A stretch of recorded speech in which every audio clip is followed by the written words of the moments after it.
मैं हूं ममता तिवारी। वक्त हो गया स्पेशल रिपोर्ट का। सबसे पहले बड़ी खबर झुंझुनू से आपको देंगे, जहां पर जिंदा युवक के पोस्टमार्टम करने का यह पूरा मामला हाईकोर्ट के आदेश पर चिकित्सा विभाग की टीम झुंझुनू पहुंची है। बीटी के अस्पताल में करीब 5 घंटे चली मामले की जांच। 3 चिकित्सक, 10 नर्सिंग कर्मी और अन्य स्टाफ सदस्य के लिए बयान लिए हैं। सीसीटीवी फुटेज भी साथ लेकर गई है टीम और zonal director doctor Narottam Sharma के नेतृत्व में आई थी टीम।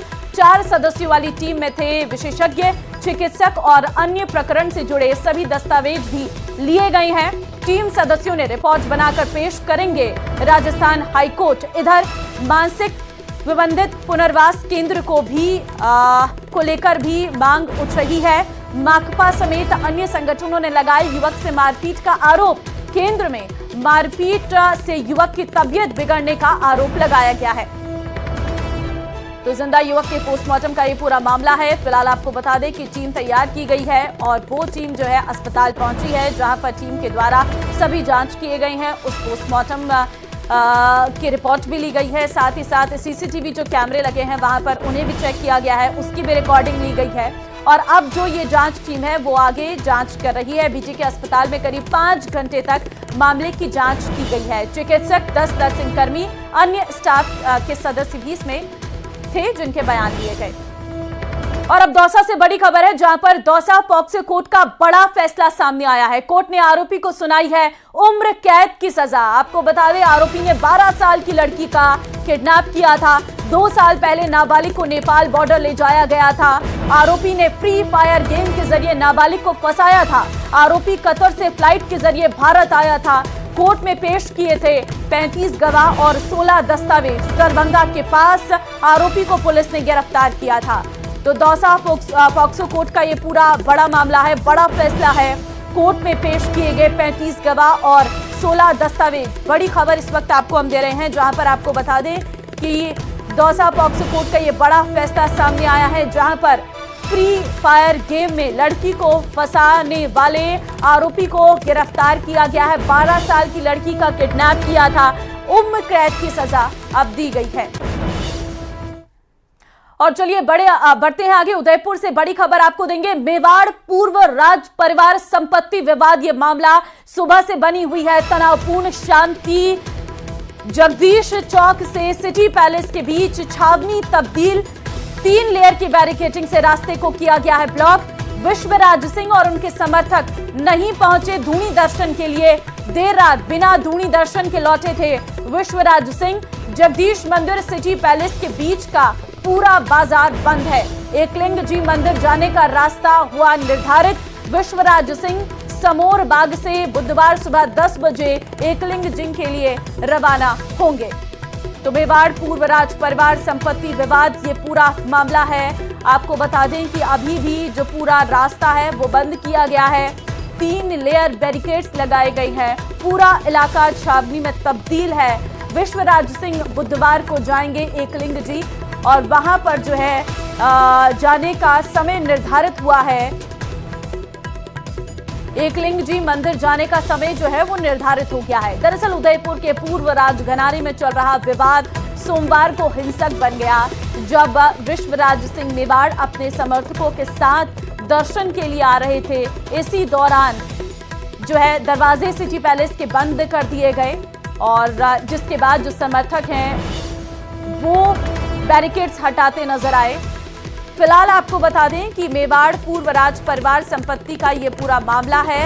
अब विश्वराज सिंह बुधवार को एकलिंग जी के दर्शन के लिए जाएंगे। समोर बाग से बुधवार सुबह 10 बजे रवाना होंगे। एकलिंग जी मंदिर जाने का समय जो है वो निर्धारित हुआ है। तो फिलहाल आपको बता दें समय जो है निर्धारित कर लिया गया है, लेकिन इस वक्त जगदीश मंदिर सिटी पैलेस के बीच का जो पूरा बाजार है वो बंद किया गया है। देर रात बिना धूनी दर्शन के लौटे थे विश्वराज सिंह। रात भर जो है इंतजार किया और चौक पर बैठे रहे समर्थक और विश्वराज सिंह, लेकिन कोई समाधान रात को नहीं निकला था। उदयपुर के पूर्व राजघराने में चल रहे विवाद ने सोमवार को हिंसक रूप ले लिया। उदयपुर के सिटी पैलेस और परिवार के अन्य सदस्य और समर्थकों के बीच जमकर पत्थरबाजी हुई, जिसमें पुलिसकर्मी समेत कई लोग घायल हो गए। महाराणा प्रताप के वंशजों में ऐसा झगड़ा पहली बार सामने आया। ये रिपोर्ट देखिए। वंशजों में फिर विवाद, सिटी पैलेस के बाहर प्रदर्शन और पथराव। धूनी दर्शन करना चाहते थे विश्वराज सिंह।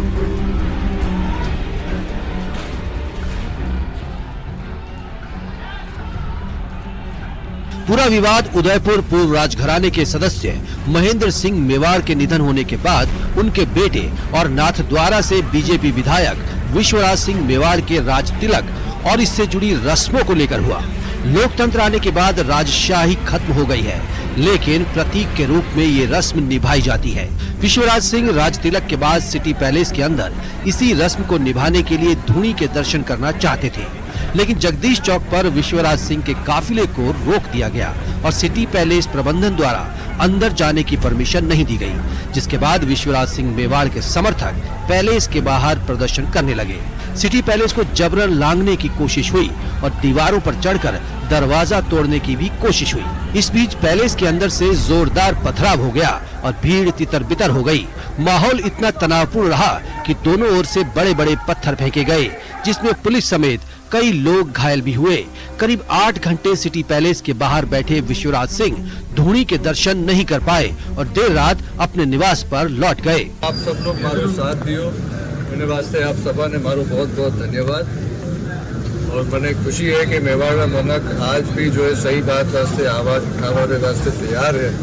और मने और भी खुशी है कि आप लोग आवाज उठाओ तो आप कानून हाथ में नहीं लो, आप सभ्यता में आवाज उठाओ, क्योंकि मेवाड़ साहस वास्ते तो मशहूर है लेकिन सभ्यता वास्ते नहीं मशहूर। कानून व्यवस्था की स्थिति बिल्कुल नियंत्रण में है और आज सुबह से ही जो हमारे पैलेस के प्रतिनिधि हैं और साथ में समाज के जो प्रतिनिधि हैं उनसे बातचीत चल रही थी और कुछ बातों को लेके सहमति भी बनी है, कुछ बातों को लेके अभी भी जो है वो विवाद है, सहमति नहीं बन पाई है। तो भी हम लोगों ने प्रशासन ने सबसे रिक्वेस्ट किया है कि प्रशासन इनसे बातचीत कर रहा है और कुछ जो लीगल एक्शन जो भी, क्योंकि जो घटनाएं छोटी मोटी हुई हैं उसको लेकर इनकी बात थी कि कानूनी अपना काम करे, कानून अपनी जो भी कोई एक्टिविटी होनी है पुलिस की प्रशासन की तरफ से वो की जा रही है।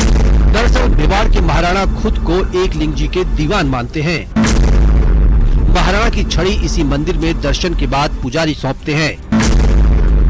महाराणा की मान्यता इसी मंदिर से मिलती है और शासन करने की छड़ी विश्वराज सिंह चित्तौड़ में राज तिलक के बाद मंदिर जाना चाहते थे। एकलिंग जी मंदिर भी सिटी पैलेस ट्रस्ट के अधीन है।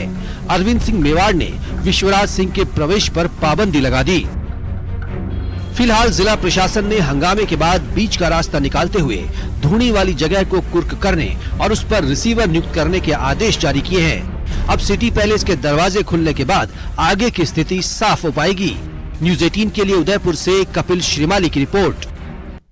संपत्ति बंटवारे पर शुरू हुए विवाद ने हिंसक रूप ले लिया। इसके बीच विश्वराज सिंह और उनके चचेरे भाई लक्ष्यराज सिंह के बीच तल्खियां भी सामने आ रही हैं। लक्ष्यराज सिंह के पिता को भी विश्वराज सिंह के राज तिलक पर आपत्ति जताई है।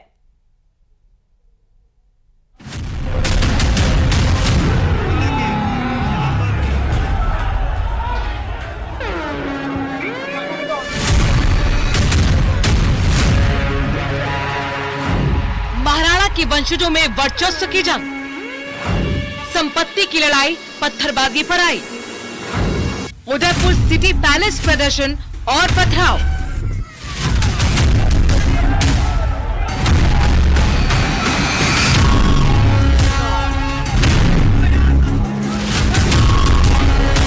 सिटी पैलेस विवाद के बाद विश्वराज सिंह और उनके चचेरे भाई लक्ष्यराज सिंह मेवाड़ के बीच तल्खियां और बढ़ती दिखाई दे रही है। महेंद्र सिंह मेवाड़ के भाई और लक्ष्यराज सिंह के पिता अरविंद सिंह मेवाड़ ने विश्वराज सिंह के राज तिलक पर आपत्ति जताई है। यही वजह है कि राज तिलक की परंपरा निभाने से रोकने के लिए उन्हें एंट्री नहीं दी गई। महाराणा के वंशजों में संपत्ति विवाद को लेकर हंगामे और बवाल की ऐसी तस्वीरें पहली बार सामने आई हैं। मेवाड़ पूर्व राज परिवार का संपत्ति विवाद लगातार गहराता जा रहा है। हालांकि कल जिस तरह का तनाव देखने को मिला, उसके बाद में रात को जिला प्रशासन ने कुछ समझाइश की कोशिश की, उसमें सफलता भी मिली और आज तनावपूर्ण शांति बनी हुई है। हालांकि कल जैसी स्थिति फिर ना हो, उससे निपटने के लिए जिला प्रशासन लगातार तैयारी कर रहा है। और आप देखिए कि कल के मुकाबले आज जो तैयारी है और ज्यादा कड़ी कर दी गई है। जगदीश चौक का ये वही प्रांगण है जहां पर कल जो विश्वराज सिंह और उनके समर्थक थे सबसे पहले आकर रुके। यहाँ से आगे उन्हें नहीं जाने दिया जा रहा था। कुछ घंटे विश्वराज सिंह किसी जगदीश चौक प्रांगण में अपनी कार में बैठे रहे, लेकिन बाद में वो पैदल उतरकर सिटी पैलेस के रास्ते पर आगे बढ़ गए।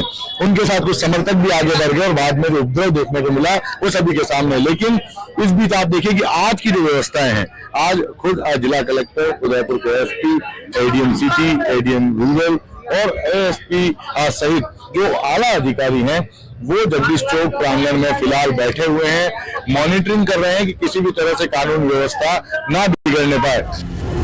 वही प्रदर्शन, हंगामे और पथराव की घटना के बीच प्रेस कॉन्फ्रेंस कर मीडिया के सामने विश्वराज सिंह मेवाड़ ने अपनी बात रखी।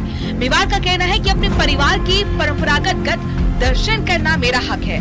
मेरा उद्देश्य सिर्फ धुनी माता के दर्शन करना था। जो जिला प्रशासन ने किया है वो काफी किया नहीं है। उनकी तरफ से तो एक कमजोरी नजर आई है, क्योंकि कानूनी तरीके से, सामाजिक तरीके से, परंपरा तरीके से आप किसी भी नजरिए से देखें तो ये सिर्फ एक दर्शन की बात थी और मेरा हक भी है वहां जाके दर्शन करना। और प्रशासन मेरे हक को कायम नहीं रख पाए। दरअसल राजघराने की गद्दी संभालने के लिए महाराणा भगवंत सिंह ने महाराणा मेवाड़ चैरिटेबल फाउंडेशन संस्था शुरू की थी। ये संस्था उदयपुर में सिटी पैलेस संग्रहालय चलाती है। इन सभी ट्रस्ट को विश्वराज सिंह के चाचा अरविंद सिंह मेवाड़ और चचेरे भाई लक्षराज सिंह मेवाड़ ही संभालते हैं। मंदिर और महल दोनों ही अरविंद सिंह मेवाड़ के नियंत्रण में है, जो उदयपुर में श्री एकलिंग जी ट्रस्ट के अध्यक्ष और प्रबंध न्यासी हैं। पहले हम आपको मेवाड़ राजवंश के बारे में बताते हैं, ताकि पूर्व राज परिवार की संपत्ति का पूरा विवाद आसानी से समझा जा सके। मेवाड़ राजवंश में महाराणा प्रताप के बाद 19 महाराणा बने। 1930 में भूपाल सिंह मेवाड़ राजघराने के महाराणा बने। 1955 में भूपाल सिंह की मौत के बाद भगवंत सिंह महाराणा बने। 1971 तक भगवंत सिंह मेवाड़ राजघराने के महाराणा रहे। यह कहानी मेवाड़ की उस अभूतपूर्व सल्तनत से जुड़ी हुई है जिसकी रूपरेखा कभी महाराणा प्रताप ने रखी थी। आज उसी अभूतपूर्व सल्तनत के वारिस 60,000 करोड़ की संपत्ति को लेकर आमने सामने है। सबसे बड़े महेंद्र सिंह मेवाड़, छोटे बेटे अरविंद सिंह मेवाड़ और बेटी योगेश्वरी। महेंद्र सिंह मेवाड़ के बेटे हैं विश्वराज सिंह, छोटे बेटे अरविंद सिंह के बेटे हैं लक्षराज। भगवंत सिंह ने पैतृक संपत्तियों को बेचने और लीज पर देना शुरू कर दिया। बड़े बेटे महेंद्र सिंह मेवाड़ ने अपने पिता के खिलाफ कोर्ट में केस कर दिया। पैतृक संपत्तियों को हिंदू उत्तराधिकार कानून के तहत बराबर बांटने की मांग हुई। रूप ऑफ प्रोइमोजेनिचर एक्ट में नियम था कि सारी संपत्ति के साथ बड़ा बेटा राजा बनेगा। भगवंत सिंह बड़े बेटे महेंद्र सिंह से नाराज थे और छोटे बेटे अरविंद को उत्तराधिकारी चाहते थे। कोर्ट में भगवंत सिंह ने जवाब दिया कि सभी संपत्ति का हिस्सा नहीं हो सकता है, ये अविभाजनीय है। भगवंत सिंह ने 15 मई 1984 को वसीयत में संपत्तियों का एग्जीक्यूटर छोटे बेटे अरविंद को बनाया। इससे पहले भगवंत सिंह ने महेंद्र सिंह मेवाड़ को ट्रस्ट और संपत्ति से बाहर कर दिया था। 3 नवंबर 1984 को भगवंत सिंह के निधन के बाद सामंतों ने महेंद्र सिंह को महाराणा घोषित किया। तब से मेवाड़ में महेंद्र सिंह और अरविंद सिंह दोनों खुद को महाराणा मानते आए हैं। अंत में जैसे आप सब लोग, काफी लोग थे, रात को जैसे हम सब लोग वहाँ इकट्ठा हुए थे दर्शन के लिए, और फिर वो अंदर से पथराव भी हुआ। फिर भी प्रशासन ने पथराव के खिलाफ अभी तक, मेरी जानकारी में है कि अभी तक तो उन्होंने कुछ नहीं किया इसके लिए भी। और जहां तक अंदर जाने की बात थी दर्शन के लिए, वो ऐसे ही कह रहे थे कि हम गेट कैसे खोलेंगे। तो अभी जो है उन्होंने नोटिस, कल रात को नोटिस दिया है कि सेक्शन 145 के तहत उस प्रॉपर्टी को सीज करने। और कल रात वो कह रहे थे हमारे पास एडिक्वेट फोर्स नहीं है कि हम अंदर जाए और सीज करें। महेंद्र सिंह मेवाड़ के निधन के बाद उनके बेटे विश्वराज सिंह मेवाड़ का खून से राज तिलक किया गया। उसी राज तिलक के बाद विश्वराज सिंह मेवाड़ को 77वां दीवान बना दिया गया। लेकिन यह परंपरा तब तक अधूरी है जब तक वे सिटी पैलेस में जाकर धूनी के दर्शन और एकलिंग जी के दर्शन नहीं कर लेते। अभी आप देखोगे पूरी तरह शहर में शांति बनी हुई है, और क्योंकि कल जो पक्षों से बात हुई तो उनसे यही प्रशासन की तरफ से यही आग्रह किया गया था कि जो भी बात हो आपस में बैठ के सहमति बन के समझाइश करके समस्या का समाधान किया जाए। कोई भी पक्ष, दोनों पक्ष इस बात के लिए तो सहमत थे कि कानून व्यवस्था को हाथ में लेके हम कोई भी काम नहीं करेंगे, और मुझे पूरा विश्वास है क्योंकि दोनों पक्ष एक जिम्मेदार नागरिक हैं, जिम्मेदार पदों पर है सभी लोग, और उसके अतिरिक्त जो प्रशासन और पुलिस को व्यवस्था करनी है वो व्यवस्था कर रखी है। सामाजिक रूप से भी उनसे बातचीत की जा रही है। हमारे यहाँ के जो जनप्रतिनिधि हैं वो भी दोनों पक्षों से बातचीत किए हुए हैं, और इसके साथ में कानूनी रूप से जो भी कार्रवाई की जानी है, कल जो छोटी मोटी घटनाएं हुई हैं उन घटनाओं पे कानून जो अपनी सख्त से सख्त कार्रवाई करेगा। साल 1984 से शुरू हुआ विवाद एक बार फिर सुर्खियों में है। विश्वराज मेवाड़ को 77वां दीवान तो बना दिया गया, लेकिन अब देखना होगा कि सिटी पैलेस में मौजूद धूनी और एकलिंग जी के दर्शन उन्हें हो पाते हैं या नहीं। आपको मैं बैरिकेड दिखाना चाहूंगा। आप देखिए कि जो बैरिकेड आज जो लगाए जा रहे हैं, कई लेयर में बैरिकेडिंग कर दी गई है। पैलेस जाने का जो रास्ता है उसे पूरी तरह से ब्लॉक किया गया, और कल के मुकाबले आज बैरिकेड और कड़े लगाए जा रहे हैं। देखिए स्थायी बैरिकेड लगाए जा रहे हैं जिन्हें यहाँ से मूव नहीं किया जाएगा, लोहे के तारों से उन्हें बांध दिया गया है। दूसरा, पाइप खड़े किए जा रहे हैं, और ये जो लोहे की जो जाली है, इस लोहे की जाली को इस पाइप पर बांधा जाएगा, जिससे कि कोई भी व्यक्ति इस बैरिकेड को कूदकर पैलेस की ओर आगे ना बढ़ सके, और जो कानून व्यवस्था बिगड़ने की जो स्थिति है वो ना बिगड़े। तो पूरी तरह से प्रशासन तैयार है, लेकिन इस बीच में विश्वराज सिंह मेवाड़ का जो बयान आया है कि वो आज एकलिंग जी मंदिर नहीं जाएंगे, कल वो एकलिंग जी मंदिर जाएंगे, और धूनी दर्शन की जहां तक बात है, उनका कहना है कि प्रशासन द्वारा ये व्यवस्था कराई जाएगी उनके धूनी दर्शन कराने की। हालांकि उन्होंने ये भी स्पष्ट कर दिया कि धूनी के दर्शन और एकलिंग जी के दर्शन दोनों अलग अलग परंपरा है। ऐसे में ये विवाद भले ही चलता रहे, लेकिन वो कल एकलिंग जी मंदिर जाएंगे, वहां पर दर्शन करेंगे, और उसके बाद में जो शोक भंग की जो प्रक्रिया है, परंपरा है, वो पूरी होगी। कपिल श्रीमाली, न्यूज 18 उदयपुर। दौसा से अब आपको खारिज कर दी गई है। पुलिस ने चिन्मय प्रभु को कोर्ट में पेश किया, लेकिन कोर्ट ने उन्हें जमानत नहीं दी है। चिन्मय प्रभु को कल गिरफ्तार किया गया था, तो कोर्ट ने उनकी याचिका को खारिज कर दिया है। बड़ी खबर इस वक्त आपको हम दे रहे हैं। इस्कॉन के संत हैं चिन्मय प्रभु, जिनकी गिरफ्तारी हुई थी और कल गिरफ्तार किया गया था। चिन्मय प्रभु को कोर्ट में पेश किया गया, कोर्ट ने याचिका को खारिज कर दिया है, यानी कि अब उन्हें जमानत नहीं मिलेगी। পরিণত করে শান্তিপূর্ণ আন্দোলন করবেন এবং আমাদের আত্মহত্যা দাবি মৌলিক দাবি, এটা অযৌক্তিক দাবি নয়। শক্তিতে পরিণত করে শান্তিপূর্ণ আন্দোলন করবেন এবং আমাদের আত্মহত্যা দাবি মৌলিক দাবি, এটা অযৌক্তিক দাবি নয় का आरोप लगाया और उनकी गिरफ्तारी की है।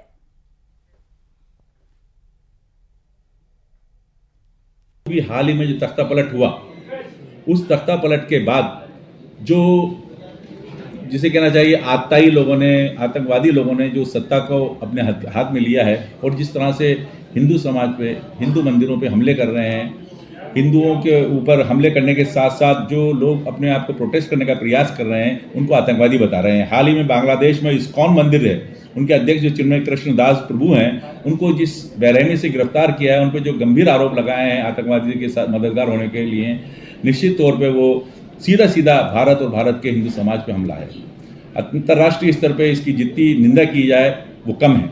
हमारे भारत के प्रधानमंत्री, हमारे भारत के विदेश मंत्री, इनको विशेष कूटनीति के उद्देश्य से पूरा अंतर्राष्ट्रीय स्तर पर इस आवाज़ को उठाना चाहिए और बांग्लादेश के खिलाफ कठोर से कठोर कार्रवाई करना चाहिए। उसकी सारी मदद, आर्थिक मदद, दूसरी मदद जो भी वो बंद कर देना चाहिए। तो ये बड़ा निंदनीय है और दुखद है। चिन्मय दास जी जो है वो इस्कॉन जो संस्था है, टेम्पल है, उसके सेक्रेटरी भी रहे हैं और हमेशा पीस के लिए उन्होंने काम किया है। तो बहुत ही निंदनीय घटना है ये, और मैं शिया कम्युनिटी की तरफ से ये भारत सरकार से भी कहूँगा कि इसमें हस्तक्षेप करें और तत्काल प्रभाव से उनको रिहाई के लिए कोशिशें की जाए।